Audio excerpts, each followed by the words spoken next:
Here's I'll show you how to install or import new fonts for Adobe Acrobat. First of all, close your Adobe Acrobat and then go to your browser and open this website dafont.com. So this is a very popular website to download free font for our computer. All you have to need, click on this search box and find out this exact font that you want to use in your Adobe Acrobat, or you can just scroll down and load more fonts to download.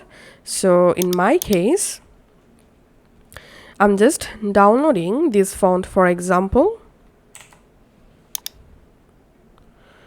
once the font downloaded, go to your file explorer and just open the font zip folder, and in the folder you will find OTA font, TTA font and OFF font.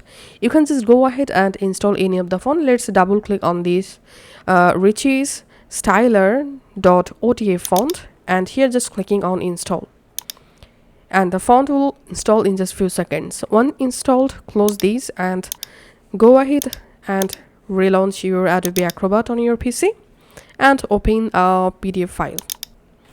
Now click on edit PDF, select the text where you want to apply the new font, and under format click on this font drop down, and now you have to search for your new font name. So my font name is Richie's Styler, so I'm just going to our serial, and here we can see my font name. So I'm just selecting the font, and if you see this notification, just click on OK, and here we can see the new font successfully applied to my PDF, and that's how you can actually import new fonts.